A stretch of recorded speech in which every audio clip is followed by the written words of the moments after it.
हिंदुस्तान में सबसे अच्छा कैरियर तो प्रधानमंत्री बनने का है ना। जब आपका सब कुछ पॉलिटिक्स से डिसाइड हो रहा है, if you are youth, you are claiming that you are youth, then you have to decide your own politics. This is the main thing you have to understand. और यदि हम सबसे दुनिया के यंगेस्ट नेशन हैं, किसी भी पॉलिटिकल पार्टी के द्वारा आपने कभी यूथ चार्टर या यूथ मैनिफेस्टो प्रोड्यूस करते हुए देखा है? यूथ को पॉलिटिक्स में इसलिए आना नहीं चाहिए कि उनका कैरियर बनेगा, इसलिए आना चाहिए कि पॉलिटिक्स में यदि वो वोट दे सकते हैं तो पॉलिटिक्स में वो सजेशन भी दे सकते हैं। दोस्तों, अभी हमको विषय दिया गया है youth and politics way forward. सबसे पहली बात तो ये है कि ये जो दो वर्ड हैं, यूथ और पॉलिटिक्स, इन दोनों को एक दूसरे के खिलाफ यूज किया गया है। यूथ को पॉलिटिक्स के खिलाफ और पॉलिटिक्स को यूथ के खिलाफ। That we have to understand how it is connected to each other. दुनिया का हर पांचवा यूथ जो है वो इंडियन है। हिस्टोरिकली हम दुनिया के सबसे युवा देश और उस स्टेज में हैं। लेकिन जब हम यूथ को डिफाइन करने के लिए जाते हैं तो सबसे बड़ी प्रॉब्लम ये क्रिएट होती है कि जो 75 इयर्स ओल्ड हैं या 70 क्रॉस कर चुके हैं, लाइक आवर प्राइम मिनिस्टर, वो भी यूथ हैं। और जो इस देश की सबसे बड़ी ऑपोजिशन पार्टी है, उसके जो प्रेसिडेंट हैं राहुल गांधी, वो भी यूथ हैं।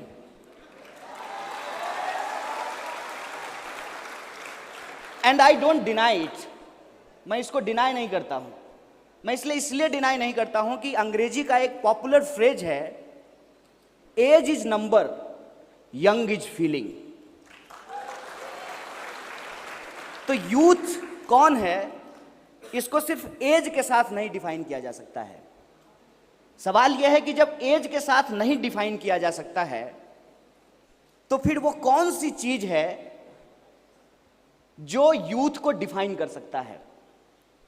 मैं समझता हूं यहां पे हमको CCC के फॉर्मूले को समझना चाहिए। First C is communication, second C is collaboration and third C is challenging the establishment. ये तीन काम जो लोग करते हैं उनको आप यूथ कह सकते हैं। अब सवाल यह है कि आज जो हम लोग जिस सोसाइटी में रहते हैं उसके सामने चैलेंजेस क्यों हैं, यूथ के चैलेंजेस क्या हैं, यूथ को पॉलिटिक्स में क्यों होना चाहिए और पॉलिटिक्स में आकर के वो क्या करेंगे। सबसे पहली बात तो ये है, when we talk about politics we have to understand the basic definition of politics. Politics is not just about power. जब आप पॉलिटिकल साइंस में स्टेट के ओरिजिन को लेकर के जो डिफरेंट पॉलिटिकल थॉट्स हैं उसको पढ़ेंगे तो मेजरली इसकी दो कैटेगरी है। एक जिसमें हमको बताया जाता है कि स्टेट एक डिवाइन है। अब डिवाइन कैसे है, आप किसी भी रिलीजियस टेक्स्ट को ले लीजिए, उस रिलीजियस टेक्स्ट के अनुसार अल्लाह ने, ईश्वर ने या गॉड ने किसी दो इंसान को पहले धरती पे भेजा। Like according to Hinduism Manu और शत्रुपा को भेजा, उसके बाद इस दुनिया का विकास हुआ। क्रिश्चियनिटी के हिसाब से एडम और ईव, और इस्लाम के हिसाब से आदम और हवा। इस तरीके से दुनिया का डेवलपमेंट हुआ। So this is the process of increasing the number of individuals. अब यहां पे इंडिविजुअल एग्जिस्टेंस में आता है। डिवाइन थ्योरी कहता है कि भगवान ने, गॉड ने या अल्लाह ने कुछ लोगों को धरती पर भेजा है यहां की व्यवस्था को चलाने के लिए। मतलब राजा जो है, राजा को भेजा गया है इसकी लेजिटिमेसी प्रीस्ट से मिलती थी। उसके बाद मैकियावेली नाम का एक आदमी आया जो कि बोला रिलीजन और पॉलिटिक्स को एक दूसरे से अलग कर देना चाहिए। अब क्राइसिस ये क्रिएट हुआ कि स्टेट के ओरिजिन को कैसे समझाया जाए। मॉडर्न अंडरस्टैंडिंग स्टेट का यह है कि इंडिविजुअल्स ने अपने जरूरत के चलते एक कलेक्टिव सोसाइटी का फॉर्मेशन किया। अब कलेक्टिव सोसाइटी क्या होती है? कलेक्टिव सोसाइटी ये होती है कि आप में से कितने लोगों के पास मोबाइल है? सब लोगों के पास है। और आप में से किसने मोबाइल को बनाया है? किसी ने नहीं। तो फिर ये मोबाइल आया कहां से? इसको किसी ना किसी ने तो बनाया है ना। ये जो हमारी जरूरत है, जो बेसिक नेसेसिटी है, इसको कोई ना कोई पैदा करता है, इसको प्रोड्यूस करता है। और इसको जब वो प्रोड्यूस करेगा तो हर चीज हर कोई प्रोड्यूस नहीं करेगा। और जो सरप्लस पैदा होगा, तो मान लीजिए कि आपने मोबाइल खरीदा, तो हो सकता है कि आपके पिताजी किसान हो, तो उन्होंने धान बेच करके आपको पैसा दिया और आप उससे जाकर के मोबाइल खरीदे। इस तरीके से जो लेबर का डिवीजन हुआ सोसाइटी में, उस लेबर के डिवीजन के ऑर्डर को मेंटेन करने के लिए एक सबके द्वारा एक्सेप्टेड ऑथोरिटी की जरूरत थी। और वो ऑथोरिटी पहले रिलीजन था, लेकिन रिलीजन को जो मॉडर्न साइंटिफिक डेवलपमेंट हुए उसके चलते लोगों ने चैलेंज किया। और ये जो मॉडर्न डेवलपमेंट था उसके हिसाब से स्टेट को लेकर के ये लोगों को समझाया गया कि स्टेट और इंडिविजुअल के बीच में एक सोशल कॉन्ट्रैक्ट होता है। और स्टेट जो होता है वो इंडिविजुअल को राइट्स नहीं देता है, बल्कि इंडिविजुअल्स अपने राइट्स स्टेट के सामने सरेंडर करते हैं। और वो जो सोशल कॉन्ट्रैक्ट जिस डॉक्यूमेंटेशन के बेसिस पे हुआ है, अगर हम हिंदुस्तान की बात करें तो वो है हमारा कॉन्स्टिट्यूशन। और उस कॉन्स्टिट्यूशन में जो लिखी हुई बात है, जो वैल्यूज हैं, जो एथिक्स हैं, उसी के बेसिस पे स्टेट को ऑपरेट करना होता है। और यह जो पूरा का पूरा प्रोसेस है, इस प्रोसेस को ही पॉलिटिक्स कहते हैं। अब सवाल यह है कि जब कोई फेसबुक पे यह लिखता है my political thought is a political, आप इसको कैसे देखते हैं?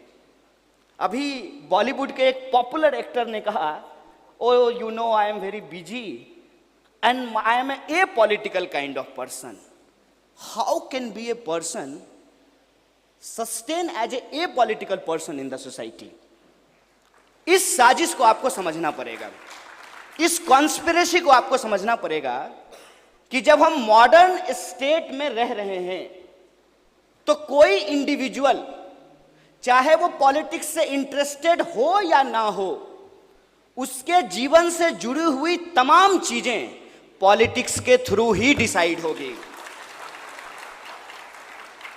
Right to education fundamental right होगा कि नहीं होगा? यूथ को अनएम्प्लॉयमेंट वेज मिलेगा कि नहीं मिलेगा? वुमेन को एजुकेशनल इंस्टीट्यूट में एक्सेस करने दिया जाएगा कि नहीं दिया जाएगा? विमेन सबरीमाला जा सकती है कि नहीं जा सकती है? किसको पोलियो का ड्रॉप मिलेगा?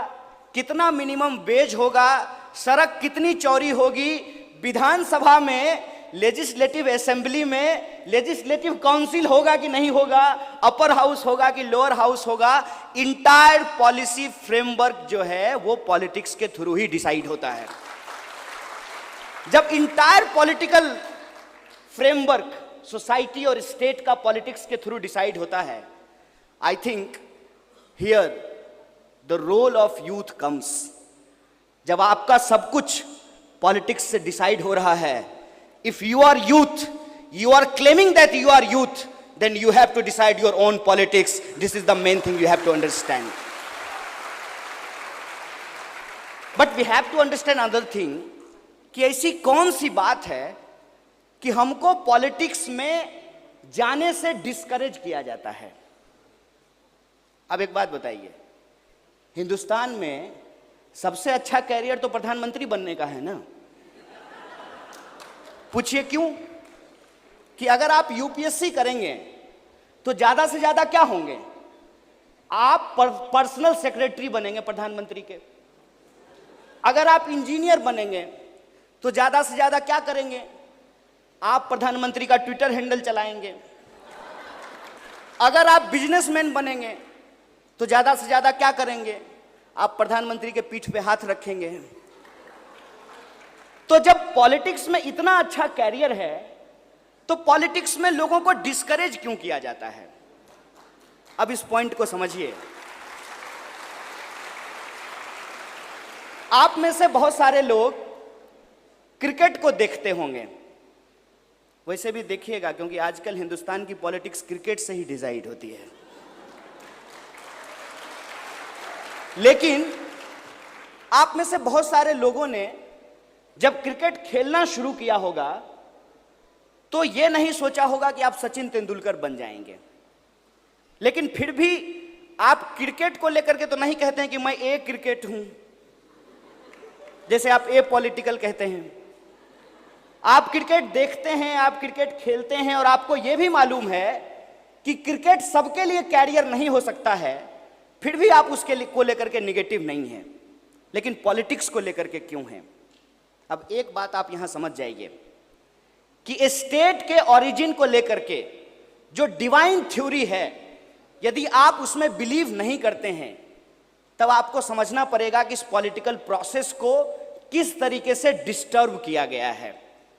जैसे आप बस से जा रहे हो और कोई लड़का किसी लड़की को छेड़ रहा हो, अगर आप उसका विरोध खड़ा होकर के करेंगे तो छेड़ने वाला कहेगा नेता बनते हो, बहुत नेता बन रहे हो। अगर आपकी मां आपके साथ है तो आपकी मां आपको कहेगी तुमको क्या मतलब है, तुम्हारी बहन थोड़ी है। अब हिपोक्रेसी समझिए सोसाइटी की। सुबह जब आप स्कूल गए होंगे तो जो असेंबली हुआ होगा, जो प्रार्थना हुई होगी, उसमें आपको एक ओथ दिलवाया गया होगा, हम सब भारतीय हैं, हम सब भारतीय आपस में भाई बहन हैं, और आपस में जो भाई बहन हैं उनकी रक्षा के लिए आप खड़े हो जाइए। तो आपकी मां ही कहेगी कि नेता बन रहे हो। अब यह समझ में नहीं आता है कि ऐसा क्यों है।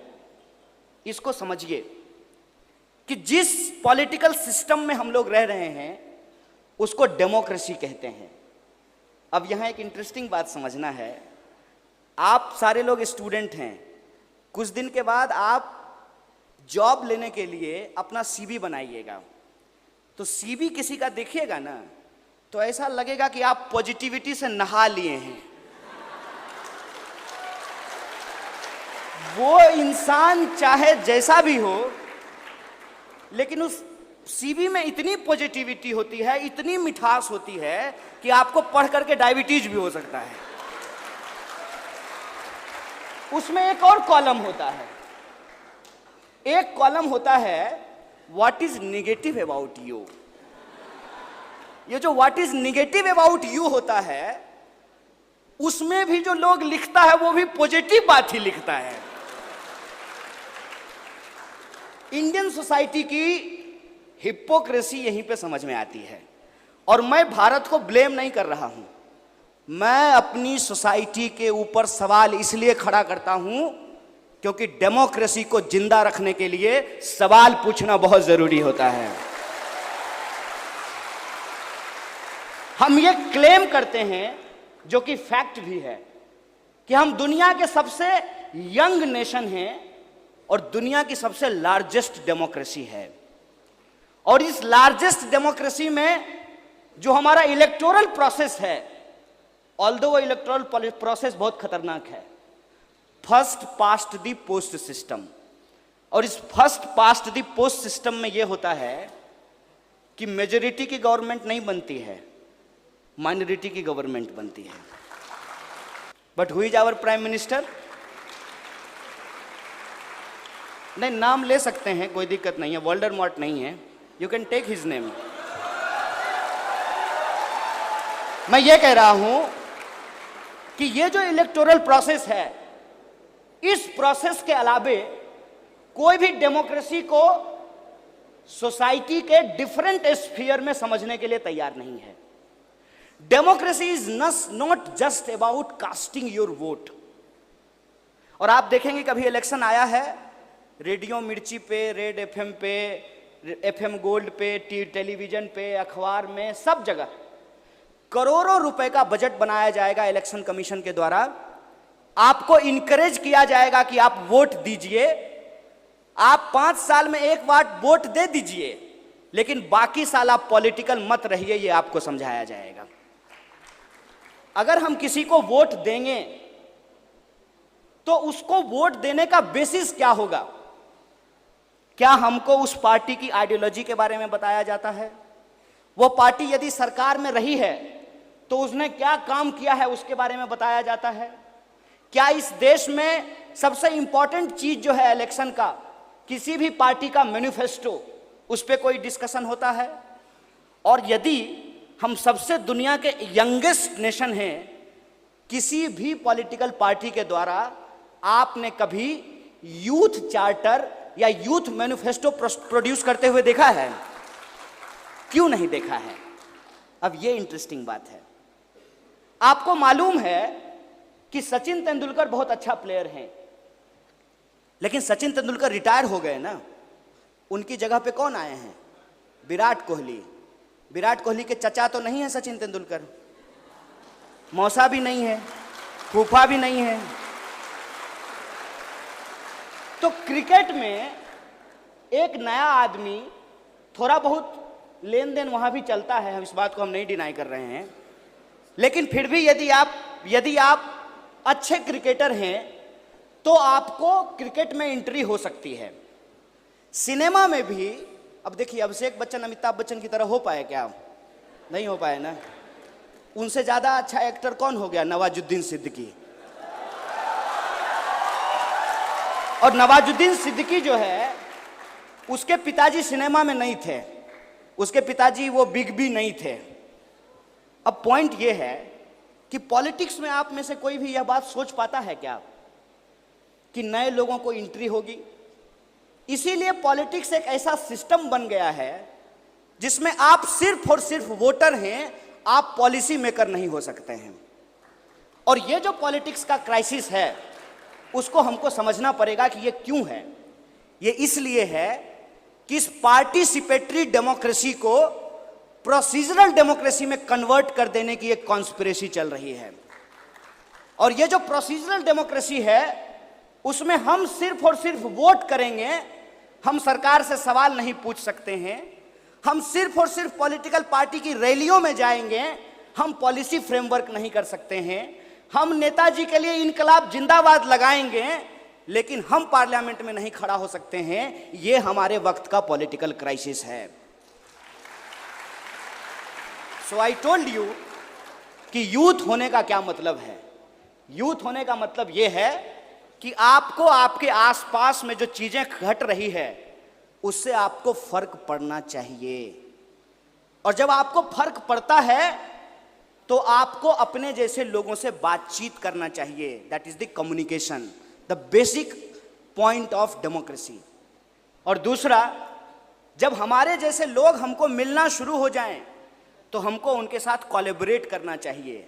एंड थर्ड थिंग, कि जितने भी so called quote and quote truth हैं, उस ट्रुथ को हमको चैलेंज करना चाहिए, क्योंकि नॉलेज का मतलब होता है the process of learning and unlearning. Learning और अनलर्निंग का जो ये प्रोसेस है, इस प्रोसेस में आपको समझ में आएगा कि हिंदुस्तान, भारत सिर्फ और सिर्फ दिल्ली में नहीं बसती है, त्रिवेंद्रम में भी है भारत, नॉर्थ ईस्ट में भी है भारत, कश्मीर में भी है भारत, और कन्याकुमारी में भी है भारत। और इस डाइवर्सिटी को आज खत्म करने की कोशिश की जा रही है।